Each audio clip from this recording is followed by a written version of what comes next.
if you don't see the weird countdowny thing ever, your job is to remind me to record. This is used for absent students. If you are not here, you can still do the lesson, and you must do the lesson for 5 points. But there's a little thing that says 3, 2, 1. If you don't see that when I start writing the aim, raise your hand and yell at me in a respectful voice, because I don't want to spend the next 20 minutes after class redoing the lesson by myself. Although, sometimes I pretend like there's students in the room and I make it fun. Like Party Dino. I just sit him in the desk at 3:10 and teach to him. I actually don't do that. Yeah. Huh? What? Okay. That was unprofessional. That's first. Cool. A sum. Key player. Pencil up. The sum is something really easy, and you may have heard it before in math, but it's just a really fancy way of saying the total result after adding 2 or more numbers. Really fancy. It's called the sum. Say sum on 2. 1, 2. Sum. It's S-U-M, not S-O-M-E. That's another thing of English. S-U-M is the sum. Another key player that you need to learn today is the inverse. This is an even fancier word. And it's just the opposite. Really fancy way of talking about math. Wow. That's sloppy. But it just means the opposite of a number. And the opposite of a number always equals 0. If I say what's -2 plus 2, those are opposites. -2, 2. It's always 0. We'll talk about what that means in a little bit. Right over here, that example right now. Woohoo. Those are inverses. Say inverse on 3. 1, 2, 3. Inverse. It's an opposite. Super fancy. You guys all sound really fancy like you're mathematicians. Because you are. Awesome. There we go. Here's our first example. I want you to model each sum on a number line. Notice how there's a plus sign, but there's also a minus sign kind of mixed in. This is really weird, and it's a little confusing. To make it simpler, whenever I see that happen, I'm going to rewrite the problem as having one sign. If there's a plus and a minus sign smushed together right here in the middle, I'm always going to make it a minus sign. If there's a plus and a minus, I always simplify it to just have what sign?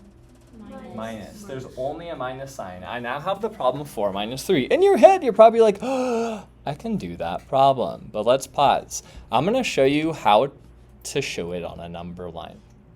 If you think this is confusing and you're like, forget the number line, Mr. McAtee, I'm going to use the noggin, you can do that for 99% of the problems. However, the state of California and myself are going to throw one of these types of problems at you at a test. You need to know what it looks like on a number line. Here's what you're going to do. Always start at the number 0. Where do you start? At 0. Okay, put a dot.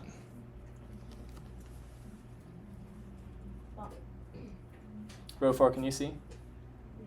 Okay, make sure board of paper right now. I'm about to come check. You're then going to make a arrow that goes to 4.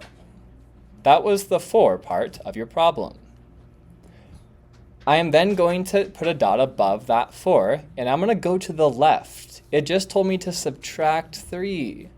Do minus 3. What was 4 minus 3, whole class? 1. It's 1. What's 4 minus 3, whole class? 1. It should be 1. And did we end at 1 on the number line? Yes. Yeah, so we just showed a really kind of confusing way that we're going to remember because it's on the test. And maybe it kind of helps you, but this is the number 1. I just showed you how to do that, and it's represented on a number line. Let's try -7 plus 5. Start at the number 0. Where do I start every time I model on a number line? The number 0. every time. Do not start at -7. Do not start at 5. Always start at 0. Put a dot. Go to the left to -7. Put another dot. How many spaces do I move to the right? If my problem is -7 plus 5, how many spaces do I move to the right? 5. It's 5 spaces. Go ahead and do that. Dots is right there, and your 5 to the right. Awesome. Looks great. Whoa, what is -7 plus 5? Where did I end up at? Silent hands. Aiden. -4. Let's count. 1, 2, 3, 4, 5. You said 5 spaces. That's 5 spaces to the right. Where did I end up at? Where did I end up at? 2. Negative 2. Thanks for making that blunder. What Aiden just did is he made a blunder when he made a response, and that's how we learn. And so I'm going to give Aiden some snaps because he just sorted out what he was thinking, and that's exactly what we need to hear. If you make a blunder in class, we're never laughing at that student. That's going to be a major 3 vent reflection. We're going to support them and actually encourage blunders because it's going to help you learn. It's going to help me teach. Thanks. Last one. We're going to model on a number line. Let's put the answer first. Right there. I wrote it up here, but it should be right kind of by that line. Last one. We're going to model 6 plus negative 6. How do I rewrite this problem? It has 2 signs right in the middle. It looks really confusing, Sean. 6 minus 6. We're going to rewrite it as 1 sign. You should be rewriting this on your homework tonight if you ever see 2 signs in the middle. Where do I start when I model with a number line? What number do I start at? 0. You start at 0. Put a dot. I move positive 6 first. Go over to the right.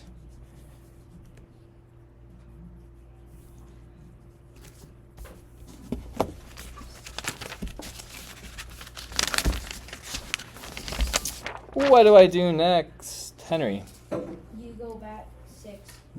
You put a dot at the top and go back 6. Where did I just end up, whole class? 0. And what was that called? A key player at the very top. We called it an additive. Verb. Inverse? No. Inverse is the word. That inverse means they're opposites. It always is 0. Beautiful. We are done with the number line for now. We might go back to this. The number line is confusing for some. It's helpful for some. Keep it in your back pocket though. You need it for tests. We got right on schedule. Cool. Let's introduce something else. So I have negative 2 plus 5. I can show that on a number line. Or I can think of good guys versus bad guys.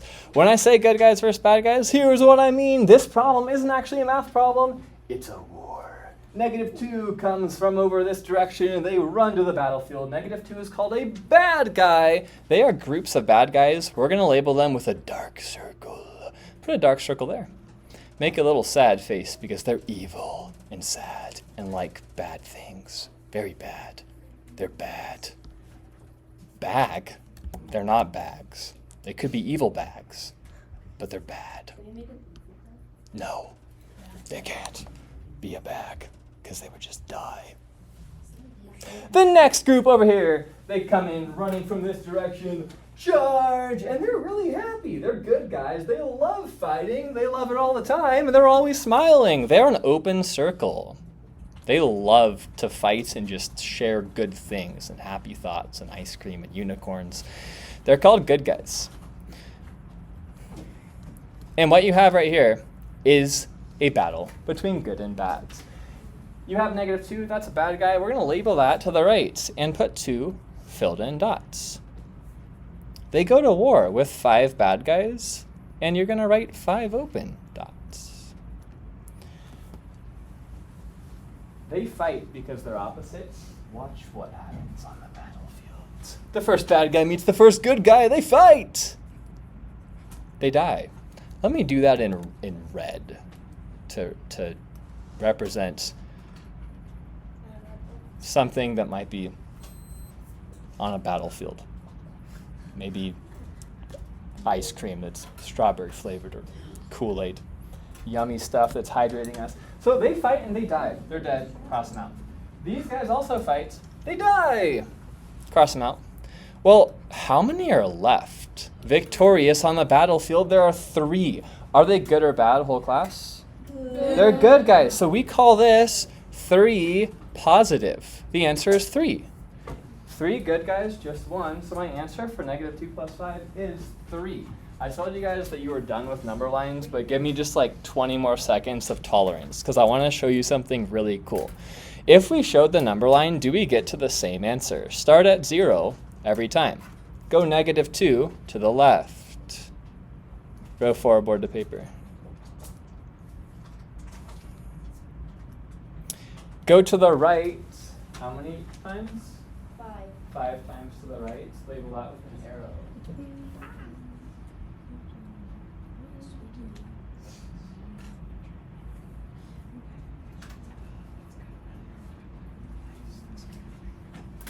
And I'm wondering, if we went 5 to the right, what number did we end up on at the very end? 3.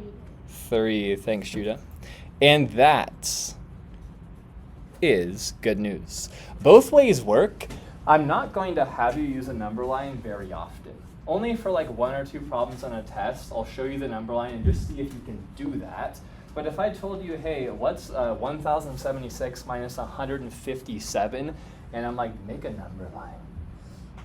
You'd probably run out of the room screaming because I don't want to draw 1,056 dots on my paper. I'd run out of the room, my hand would fall off, and I would just dislike life. So we're not using number lines very often. For the rest of this year, you're going to think good guys and bad guys. Let's cross out these number lines for now. And let's see if we can do 5 plus -7. If you've already done it, great. Don't cross off your work. Let's use good guys and bad guys over here. There's 5 good guys facing 7 bad guys. But there's a problem. I need to rewrite this problem. Why? Why do I have to rewrite this again, like if I see it on my homework? Topanga? Because the 7 has like a minus. Yeah, it has 2 signs. There's a minus sign and then that plus sign. So let's rewrite it as 5 minus 7. Put it underneath it, rewrite it in a simpler version. 5 minus 7. Great. So we're going to go to the battlefield, and 5 good guys come charging out. How do I write a good guy again? How do I write the good guy? Kinley? You're okay. How do I write it? Just a normal circle. Yeah, it's a normal circle. And how do I write a bad guy? There's 5 goods. What's the bad guy going to look like, Dublin? A black dot. Yeah, black dot right underneath it. Filled in dot, closed circle is what it's called in math. There's 7 of those. Let's go to the battlefield and see who wins. You can probably already kind of see it. We cross it out. They fight, they die. They fight, they die. They fight, they die. They fight, they die.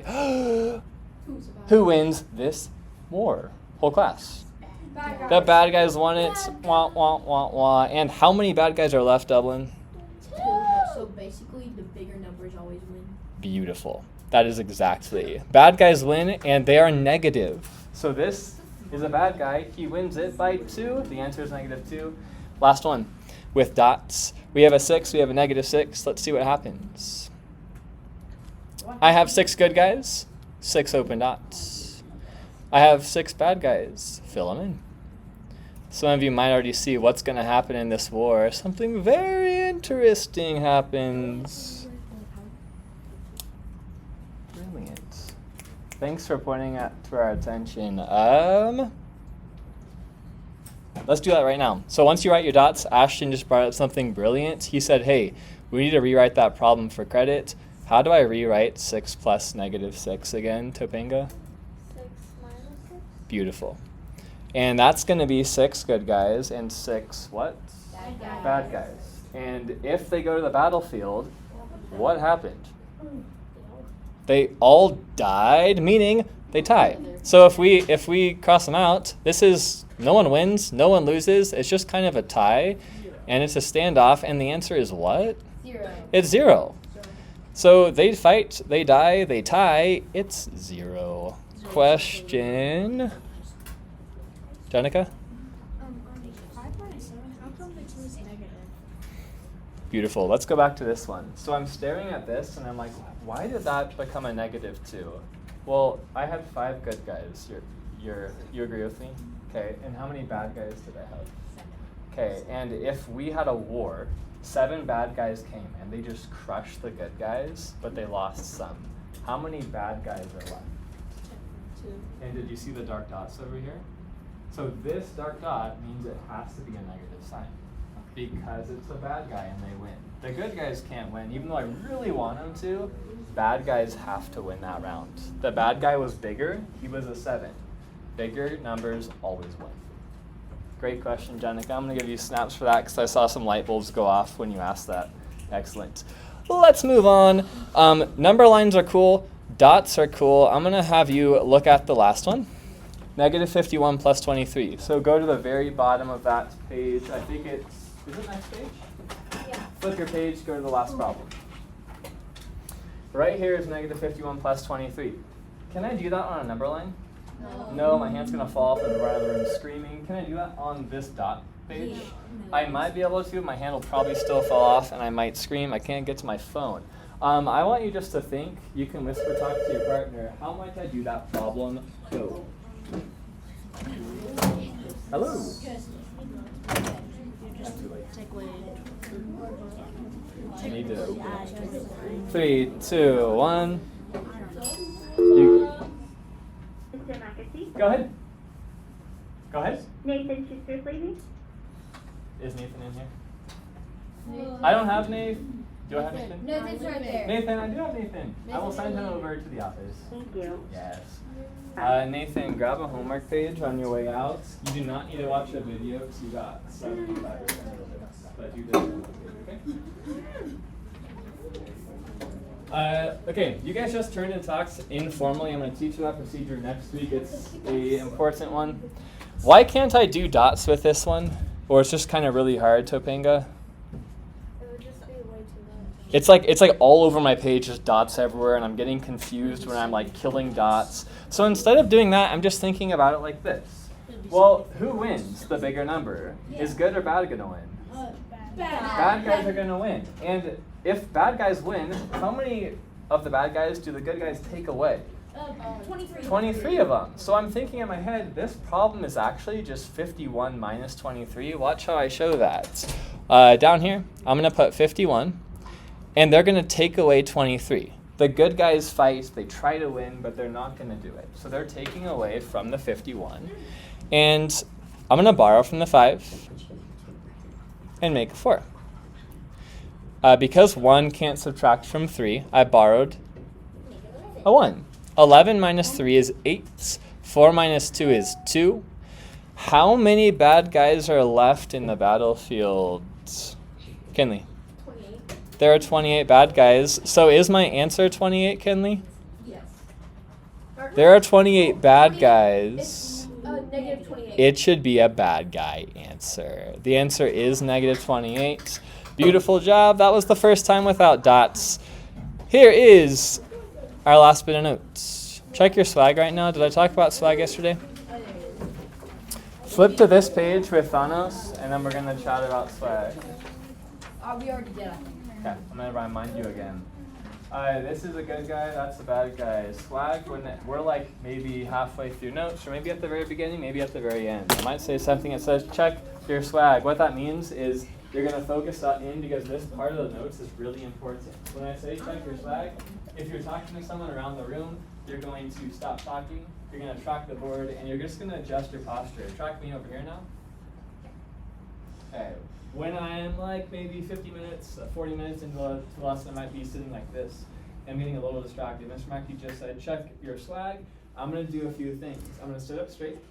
I'm going to put my hands on a pencil. It's have to write something really important, and I'm going to track. I'm going to sit up straight. That's going to tell my brain that I'm actually sending oxygen up there to get the information I need. It's a scientific thing that if you research it, sitting up straight actually does that, and it's going to alert your brain to pay attention. It's really, really cool. Most teachers don't know that, but it's something that I've found to be really useful. Your pencil's in your hands. You're tracking the right way. You've just checked your swag. Let's try it one more time. Slouch for me. Pretend like I'm the most boring person ever, and you don't ever want to listen to a word that I say. And now I'm going to say check your swag.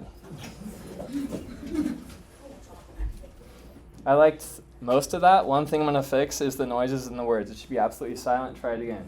Slump, go to sleep, do something. Check your swag. It's silent, you're tracking, pencil's in your hand, and we're ready to roll. Great. Here's the last bit of notes for you. Here's our summary, and this was not supposed to be here, so don't write it yet. Here's the 3 things you need to know when you leave the classroom today. If you have the same signs, like -2 plus -3, these guys are the same. They're bad guys. You're going to combine the numbers. Use the same sign for the answer, for the sum. This is called banding together. These are both bad guys. What do? They band. These are bad guys. They don't fight. They actually do what? Band. They're combining. So -2 minus 3 is being rewritten. And instead of them fighting, they're combining. What's the answer? Want to take a silent hand? Cody. It's -5. Great. If you have -7 plus 4. Ooh, let me check. Am I on? Maybe. No, we're okay. 2 minutes. Sweet. I'm going to say those are different signs. One's a bad guy, one's a good guy. That's just like the examples we did. And you're going to find the difference. What's the difference between those two numbers? Use the sign of the integer with the greater. Sorry, did that just glitch? Difference. You have that written down, Sam? Thanks. I think it just like sped up, so I'm going to give you 10 seconds. You're looking for the number with the greater absolute value. Which one is bigger? Where? Just like Jenica asked, like, how do I know if it's bad? Well, if the bigger number is bad, the answer's gotta be a bad guy. 7's bigger, so they're gonna fight, and in my head I'm thinking, bad guys win for sure. They fight. And without doing any number lines or any dots, who can tell me the answer? We're gonna get better at this as we go through the year. This should be pretty fluent starting in like a month. Dublin. -3. Beautiful. And last, whoa, very fun. Last bit of notes. If you have the additive inverse, there's that funny smart word again. The sum is always 0. They fight, they die, they tie. That's like -3 plus 3. They're inverses, they're opposites. No one wins. It's just a nice little tie. It's 0 for the answer. In 2 minutes. Flip your page. Pages.